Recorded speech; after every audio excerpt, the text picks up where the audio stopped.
A small publication that came to me some years ago carried the following, quote, "Once a man who had been slandered by a newspaper came to Edward Everett Hale asking what to do about it.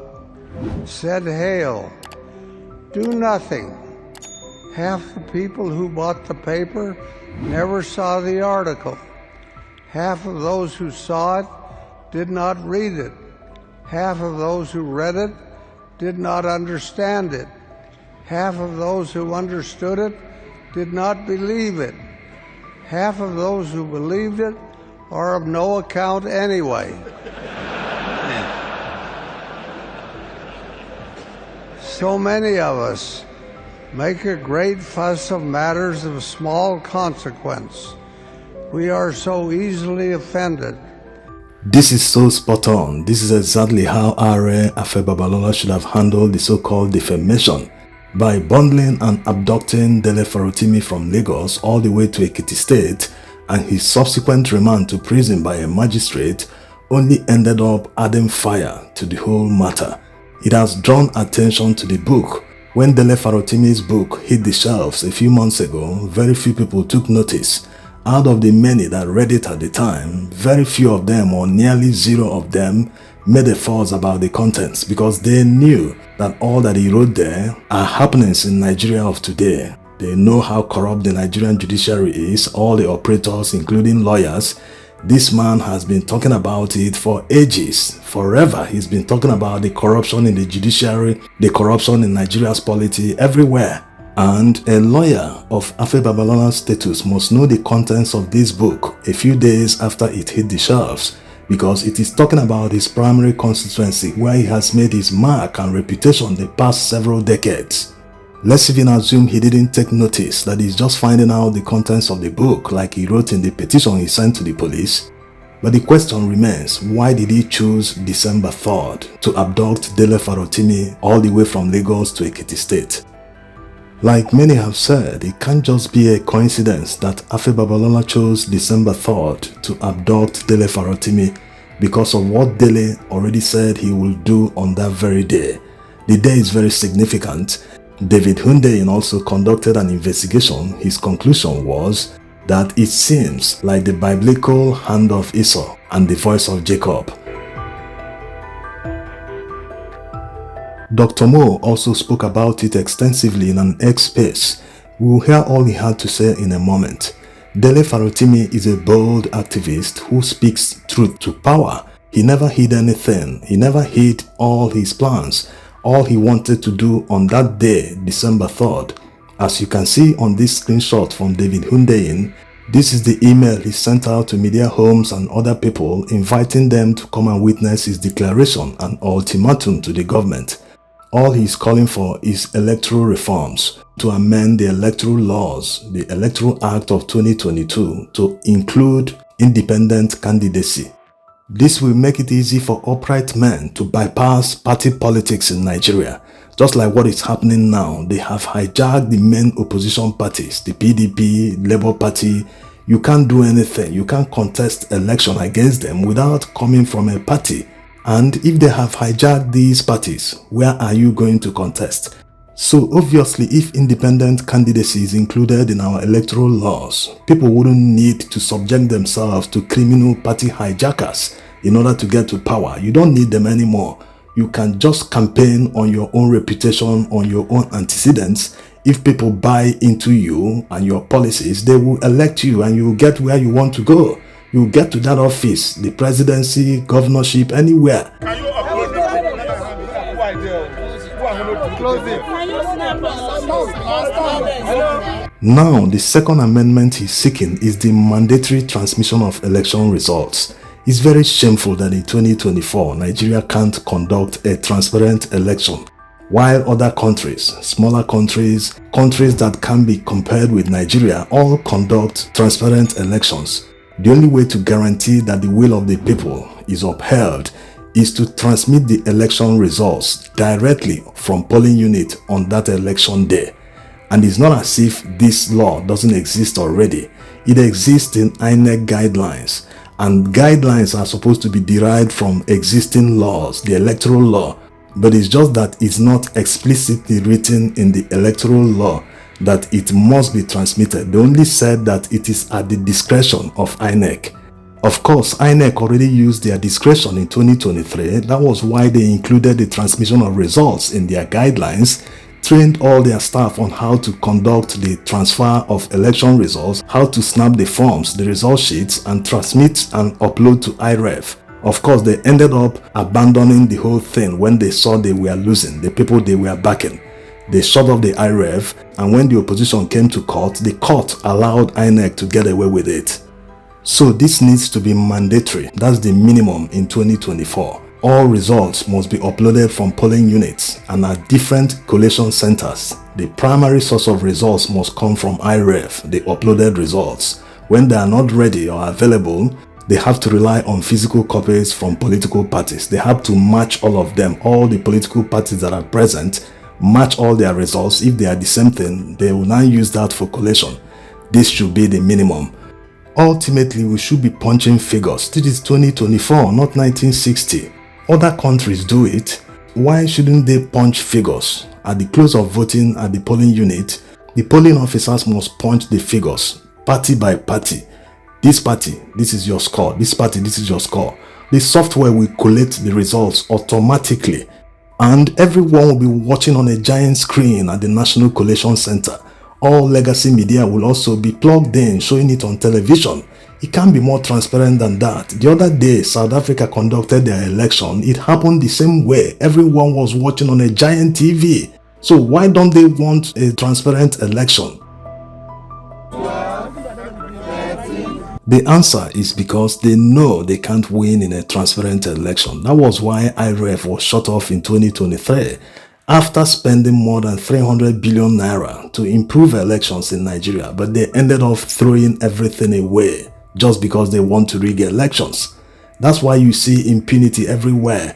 They are so lawless. Imagine Dele Farotimi announced in a press conference detailing the intelligence he got, how they planned to abduct him and charge him to court, and they still went ahead and abducted him exactly the way he announced, exactly the way he told the story. If it were in a normal society, they would have said, our cover has been blown open, let's abandon ship, let's look for another plan. But no, they still went ahead, exactly bit by bit the way he said it. They conducted the abduction and the remand to prison exactly the same way. Isn't it proof that everything he wrote in his book is correct? All the actors involved in the whole saga, they have proven that the book is actually the reality, that it's not a fabrication, that he didn't defame anyone. Anyway, Dele wanted to mobilize Nigerians to start a unique type of protest if the government fails to amend the electoral laws to include his two main demands. The protest will be a sit at home. People will just sit at home doing nothing. They won't go to work, they won't go to anywhere until the government does the right thing. So you can see he was a target. They've seen this as a unique type of protest. No one will be shot by any policeman. You can't be tear gassed while in your home or sitting in your office doing nothing. No one will be hurt. But it will definitely bring the economy to its knees if people comply. So as you can see, it might just be the perfect cover to silence and intimidate Dele Farotimi. But will Nigerians accept that? Would they tolerate that? How long would they be pushed to the wall and they continue drilling a hole instead of turning around to fight back? Anyway, let's hear what Dr. Mo has to say. Some of the worst subjugation, suppression, and depression, in Nigeria's history by leaders who have turned rogues and become relics of some sort, who are just bent over heel to ensure that they crush the spirit of Nigerians against all odds. And like she rightly said, the game is not about deformation of character. This is not the first time. If there is anybody in the history of our nation, dead or alive, who has insulted and spoken, evil, whether right or rightly or wrongly against President Bola Ahmed Tinubu, his current spokesperson who he has, ordered to work for him. And so we understand exactly what the stakes are. And my admonition is that we have to get ready, because even by holding this space tomorrow, you could hear that Dr. Mo has been picked. You have to be ready. And I remember when we marched on the street, immediately after the 2023 general election, even though we're just a few hundreds of people every day for over 23 days, I said, if I am gone down, you have to move. And what Dele is taking today, we'll do everything. People have come to the point that, yes, we will not be able to come out. They better get ready to just kill each and every one of us, because in any case, this is not even life that we're living. And let history bear it, because it is the guts and blood and sweat of founding fathers. It's upon their fearlessness and their objectivity and decisiveness that countries like America, like Britain, like all the nations of the earth, like India, like Mahatma Gandhi, who refused to eat until he became a pack of bones, like Mandela, who spent not 23 months and days and weeks, but years in prison. If this regime has become such a tyrannical regime that wants to crush everybody, then we better die now, for the souls of people who will, upon the death, upon our blood, will rise up to build a nation where people can live freely and speak freely. If you check up Dele Farotimi's handle, what you see there is a victim of a nation that is not born. Nigeria has not been born yet, and that is why people die for their ethnic agendas. If you want people to die for Yoruba cause today, they will come out. If you want people to die for Igbo cause today, they will come out. If you want people to die for Fulani, for Hausa, for Tiv, for Idoma, for Birom cause, you will find people. But where are those who are ready to die for cause of Nigeria? Dele Farotimi is not a Yoruba man, he's a Nigerian. He dared every consequences against all odds. He speaks not for a man, but for a Nigeria that is not born. We're here today, connected by the blood of our shared unborn nation. And if you're listening, you better listen real good, because what connects us here is not tribe. What connects us here is not religion. And we have to reaffirm and re-educate and reorientate and keep releasing these words for each and every one of us to understand that we will continue to speak this truth and this power until it becomes evident in every living soul. And so if you're here today and you're a bigot listening to this, it is you we're speaking to, because we're here fighting for your soul. We're not here fighting for any tribe. We're not here fighting for any region. We're not here speaking for any religion. We're here talking about a Nigeria that has not been born, a Nigeria that has not had. We've had Buhari. Buhari was a northern president. Bola Ahmed Tinubu is a Yoruba president. We're not looking for an Igbo presidency. We're not looking for a tribal president. We're not looking for a police that is there for just the social elites and class of people who have money, so that when you are slapped today, you cannot go to a police station and find justice. We're not asking for a courtroom that is there that can be bought. That's not what we're asking for. We're not asking for old people who have lost their minds, like some of the laureates who can only fight for their tribe and for their ethnic leanings, who only understand their class. No, that's not what we're here for. We're fighting for a Nigeria that has not been born, represented, epitomized by Dele Farotimi. That's why we're here. And for that cause we will speak. For that cause we will march. For that cause we will live. And this is why we're here today. We're here because our nation is not born yet. Yes, we have the Igbo nation, we have Yoruba nation, we have Tiv nation, we have all our beautiful different ethnic nationalities, but a Nigeria has not been born yet. This is why they will carry Dele Farotimi. I don't know how many of you are listening to me. What is the date of today? It is not about defamation of character. It is not about Afe Babalola. No, these are all tools and symptoms. It is not about those who are used as tools.